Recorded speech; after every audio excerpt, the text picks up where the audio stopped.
เนาะพี่น้องเนาะทักทายสบายดีพ่อแม่พี่น้องเนาะหมู่เพื่อนกันเบิดสุขุสุคนตอนนี้ทางหมอจันตัดภาพบรรยากาศอันฮ้อนๆเข้ามาภายในวัดพี่น้องเลย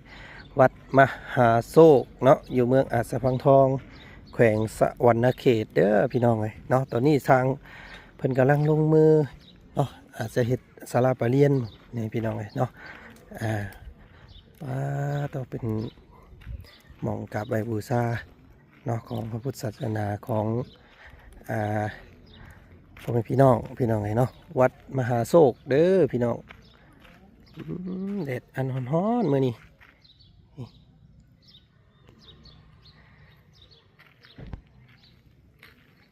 กำลังสีถอกเสาเทเสาตีแบบอยู่พี่น้องเลยเนาะวัดแห่งนี้ก็ถือว่าเป็นวัดที่หาก่อสร้างใหม่แล้วพี่น้องเด้อเนาะประมาณตามที่บาจันเห็นนี่ก็ประมาณ 2-3 ปีขึ้นหลังนี้ได้วัดนี่พี่น้องเลยเนาะเป็นวัดป่าเนาะพี่น้องเนาะวัดป่ามหาโศกวัดป่ามหาโศกอยู่เมืองอาจสะพังทองแขวงสะหวรรณเขตวัดสันสาพี่น้องเนาะก็ถือว่าแก้วเกณฑ์ศรัทธานี่ค่อนข้างหลายพี่น้องพี่ทั้งฝั่งไทยและฝั่งลาวเนาะทุกๆคนแห้งเนาะบุกลงลุยน้ำมาเพื่อกราบกราบบูชาขอพรเนาะผู้ใดก็เชื่อว่ามาขออยู่วัดนี้นี่ไล่สมความมุ่งมั่นปรารถนาว่าสันพี่น้องเนาะมื้อนี้ทางครอบครัวของวัดจันทร์ก็มาขอพรอีกคือเก่ามื้อนี้พี่น้องเนาะเพราะว่าหม่องขอพรอยู่นี่เนี่ยมันสิมี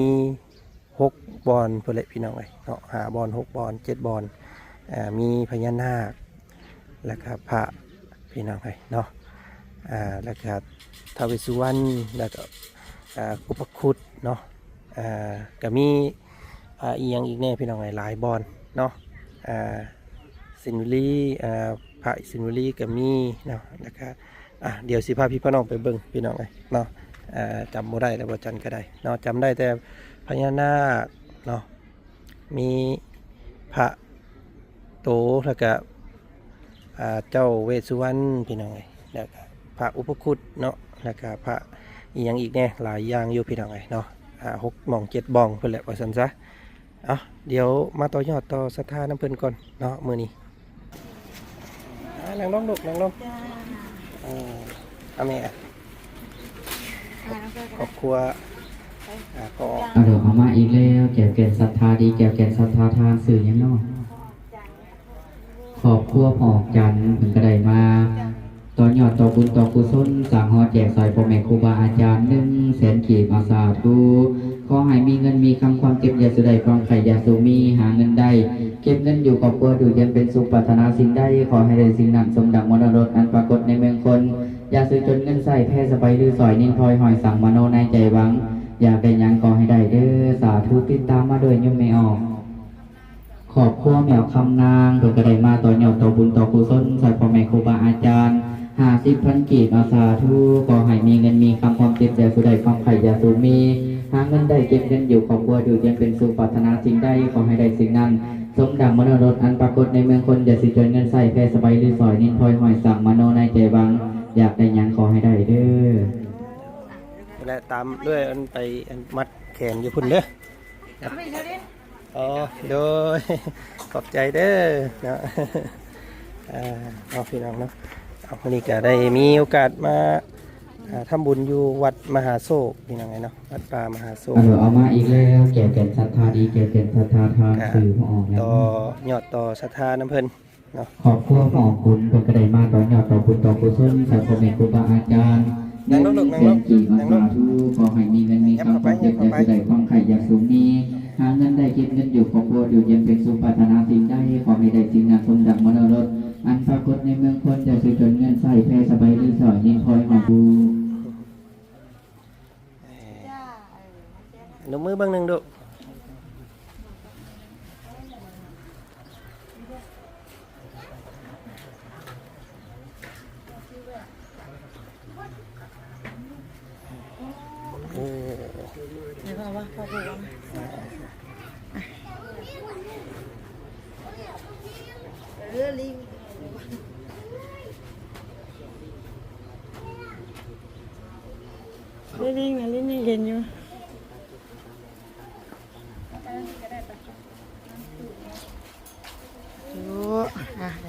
ก่อน เนาะโอเคพี่น้องเนาะมื้อนี้ก็มาพร้อมบรรยากาศตอนร้อนๆเลยพี่น้องเอ้ย บ่าย2 โมงเนาะป้าโตแดดบ่าย2บ่าย3แดดร้อนคักขนาดพี่น้องเอ้ยเนาะเดี๋ยวไปบูชาขันหมากเบงแล้วก็พุ่นแหละเนาะไปขอพรแต่ละจุดบัดนี้พี่น้องอยู่ทางพุ่นแหละเนาะพาพี่พี่น้องไปเบิ่งเฮ้ยอยู่ไสดีไง ไปแล้วบ่ลูก ไปเลย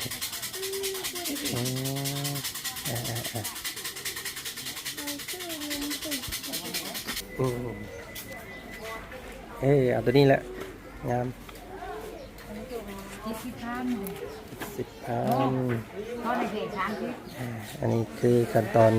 ที่เขาจะไปไหว้พี่น้องเนาะมันสิมีพญานาคเนาะ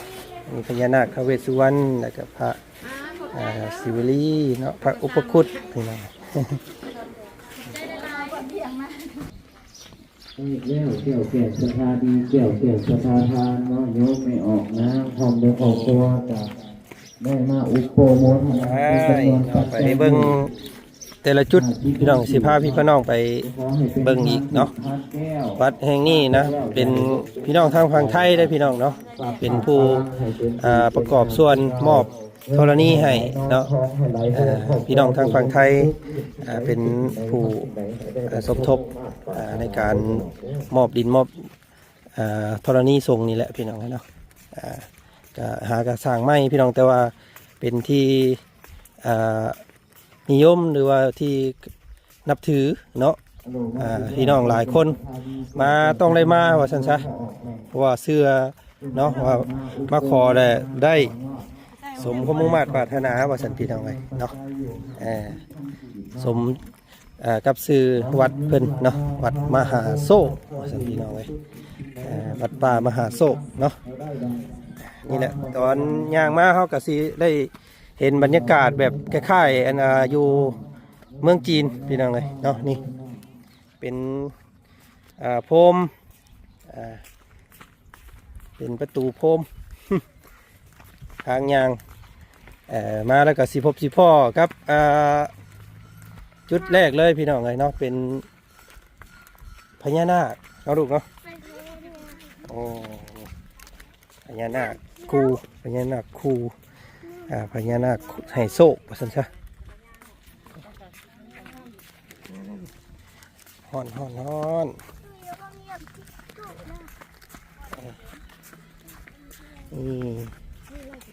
จะหันยางไม่จะพูด ถ้าบรรยากาศงามๆต้องมาตอนช่วงเช้าหรือว่าช่วงแรงพี่น้องเลยเฮ้ยโอ้นี่ก็โอ้พี่น้องเลยเนาะสวยงามวัดเพิ่นแต่หลายรอบเลยที่พวกเขามาเนาะพี่น้องเนาะแต่ว่ามื้อนี้ก็มาอีกเนาะ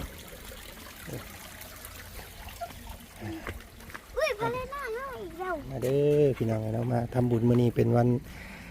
ศีลเนาะวันศีลมื้อนี้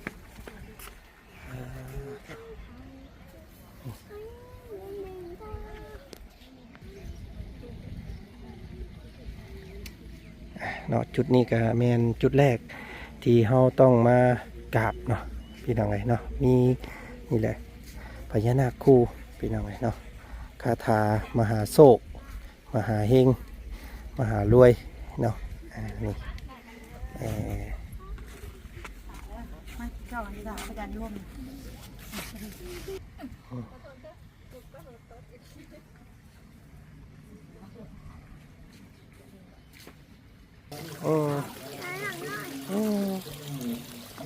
ไปพูดขึ้นห่มทุกไปอุ้ยปลาทอง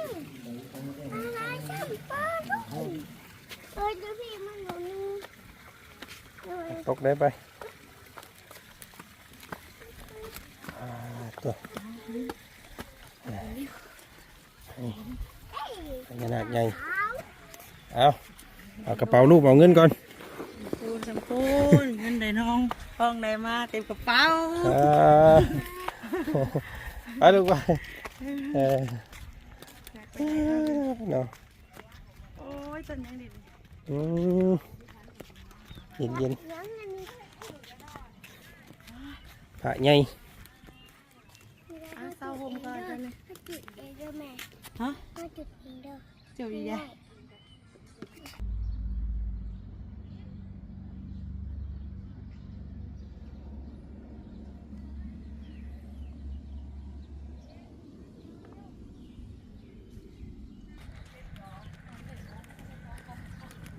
อ้าวโอเค นี่จุดนี้แหละพี่น้องเนาะกะที่ขู่คนให้ความเชื่อเนาะว่าขออีหยังกะสิได้ลังคำขอว่าสันพี่น้องเนาะกับจุดที่ท้าวเวสสุวรรณเนาะอืม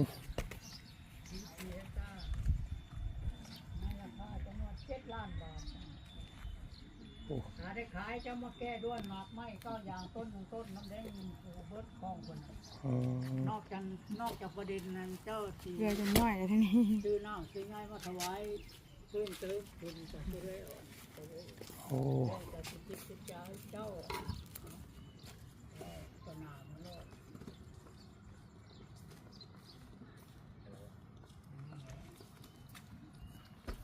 เราเขียนแล้วก็พาเจ้าเห็นได้นะ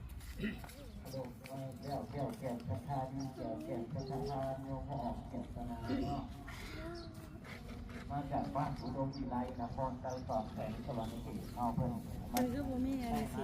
แดง โฆษณาต่อยอดต่อกุศลเป็นจำนวนปัจจัย100,000,000นอก เลี้ยง ทางขอให้เป็นทางจิตทางแก้วมาทางไปแล้วอย่าได้บกเป็นห้ามอย่าได้ขาดเป็นวังขาดขาดอะไร แสดงว่าอันนี้เป็นบริษัทขาว ให้นางกั้งเอาตัวกั้งเอา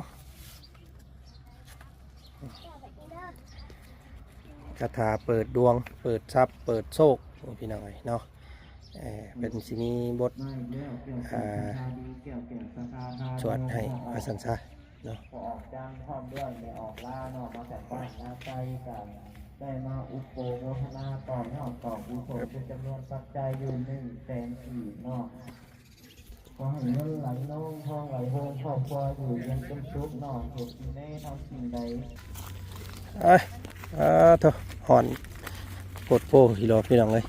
ลองลมเลยดูเลย ขอไอ้เตี้ยเด้อคือนะพี่โด เดินไปเลยไปเลยไปเลยอืม ไม่ได้ไปตามทางพนินไทยจะกี่วะ ต้นไม้เพิ่นกำลังปลูกยังบ่ทันใหญ่เด้จาก ต้นตามต้นไม้ต้น อีกจุดนี้ก็เป็นจุดที่4เนาะพระศิวลีพี่น้องเนาะหรือว่าพระธุดงค์ เอ้าดับแล้วบ่สิดับแล้วพอ ให้ค่อยจุดน้ำบ่ เอาของนี่ของน้องจุ๊บ อืม อายืนดูยืนแผลเด้อ กั้งคำจ้องหันลูกกั้ง งาสวินเบอร์เด้อ เอาลูกว่าเต้อพี่เต้อจับมาเด้อพี่ลูกเอาพี่ ยังไม่น้องคันโฮมบอลลงมา จะทุกต้องเลยเอาลุง พร้อมหน้าพร้อมตากันมาเบิดครอบครัว ใช่แล้วแม่ เอาจะทุกกัน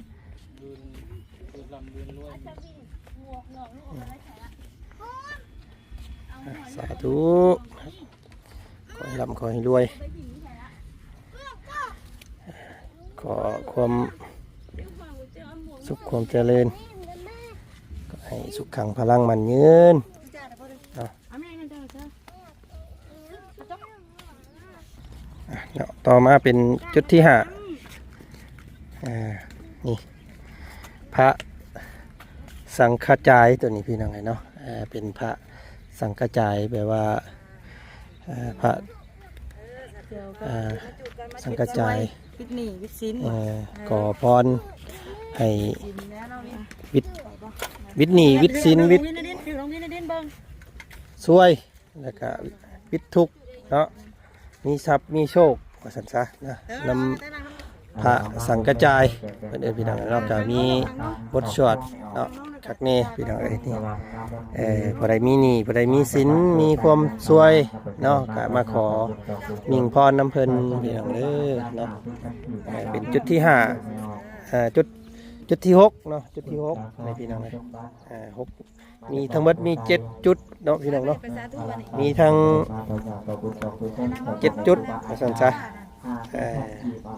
ให้ขอทุกจุดเด้อพี่น้องเด้อเนาะขอพรทุกจุดเด้อกำได้มาแล้วเนาะยันมาบ่ฮอดได้คำขอบ่ครบจุดเนาะ พ่อเอาไปข้าวต้องเสียบนะ เออ ดิ้นถูกถือไปเสียบงานดู มาพี่ชอบเสียบตัวน้อยนี่ลูกอ่ะเสียบต่ำๆนี่เสียบลงยึกพ่อโอเคไปเข้าห้องไป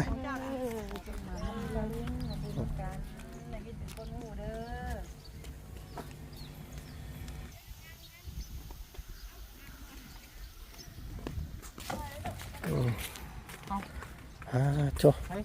ถูกบนหรอของเขาถูกเฮียนึง และเอาน้องไม้นี่แหละขึ้นกันบักเบงเป็นจุดสุดท้ายนี่เป็นอุปคุตเนาะ ตายกันเลยสิ เป็นพระอุปคุตบรรยากาศไปเด้อมันฮ้อนลูกไปนี่มาขอพรนำพระอุปคุต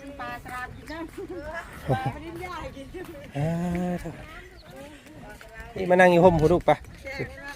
นั่งถ่ายอยู่ห่มพี่มาพี่มาอยู่ห่มให้ไว้โอเคมาห่มถ่านี่นำพระอุปคุตเนาะพระอุปคุตขอให้เฮงให้มีรถผู้นี้พี่น้องเลยเนาะมีเฮือนผู้ใดอยากมีรถอยากมีเฮือนขออยู่จุดนี้เด้อพี่น้อง มีเงินมีคำว่าซั่นโอ้เนาะตั้งนะโม3จบแล้วก็สวดบทเพิ่นเด้อบทสวดอันอุปคุตเนาะเอาพี่น้องเลย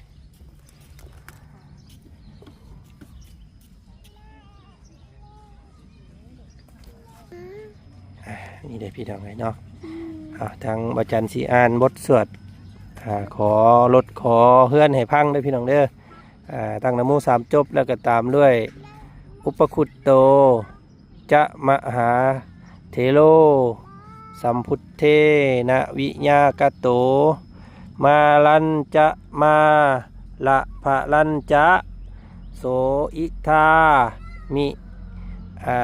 นิมหาโทโลนะโม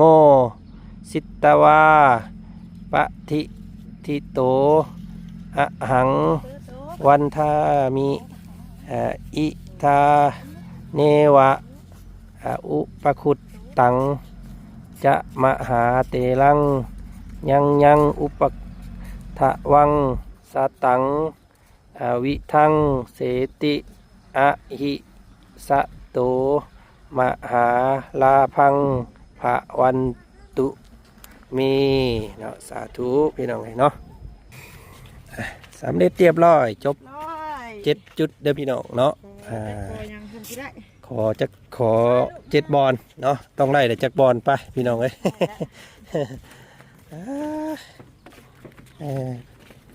เอาเดี๋ยวสำหรับผู้ใดยังบ่เคยมาเด้อพี่น้องเนาะวัดมหาโศกอยู่เมืองอัศพังทองแขวงสวรรณเขตเนาะเป็นวัดที่วัดป่าเพิ่นสร้างใหม่ก็ได้ประมาณ 3-4-5 ปีแล้วแหละพี่น้องเนาะเพิ่นหากระสร้างเป็นวัดที่ให้ความนิยมแปลว่าขออย่างก็ได้รังใจว่าท่านพี่น้องเนาะขอปุ๊บได้ปั๊บ ขออันเฮง8ล้านมาหลายคนเลยนะ มาได้บ่พี่น้องเลยเนาะทางว่าจันก็ขอแล้วรอบนี้ขอ12 ล้านขออันเลขไทยกับลาวว่าซั่น เอาซะได้แล้วพี่น้องไล่ก็สิได้มาอัปเดตให้พี่น้องเบิ่งในกันเนาะภายในเดือนนี้ว่าซั่นเนาะทางว่าจันขอโตวก่อนจะคลิปนี้พี่น้องพบเจอกันใหม่อีกคลิปหน้าแล้วกันเนาะคลิปนี้ขอกล่าวคำว่าสบายดีพี่น้องวัดสุขคนไปเนาะ ำเย็นก็ไปเข้าน้ำเย็นบ่เอาแล้ว เนาะพี่น้องเนาะวัดแห่งนี้เพิ่นก็กำลังมีการจะสร้างเนาะเป็นกุฏิโมเมนต์กุฏิพี่น้องเอ้ยเป็นโบสถ์เนาะศาลาปะเรียนตามเบิ่งพี่น้องเอ้ยเนาะก็ค่อนข้างจะใหญ่พอสมควรยังขาดงบประมาณอีกหลายว่าซั่นซะพี่น้องเอ้ยเนาะก็คำว่ามีโศกมีลาภนำเดี๋ยวสิมาร่วมต่อยอดต่อศรัทธานำพี่น้องเอ้ยเนาะก็เป็นสิ่งเชื่อนับถือเนาะทางจิตใจว่าซั่นซะพี่น้องเอ้ยเนาะมาเฮ็ดและมันสบายอกสบายใจว่าซั่นซะเฮาก็ทำว่าซั่นเนาะอนุโมทนาบุญนำเด้อพี่น้องนะผู้ใดที่เบิ่งคลิปนี้อยู่ขอให้ได้บุญได้กุศลเนาะมื้อนี้วันศีลพี่น้องเอ้ยเนาะก็ขอให้มีโชคมีลาภโชคมานร่ำรวยเนาะสมกับชื่อวัดชื่อว่าเพิ่นวัดมหาโศกเนาะ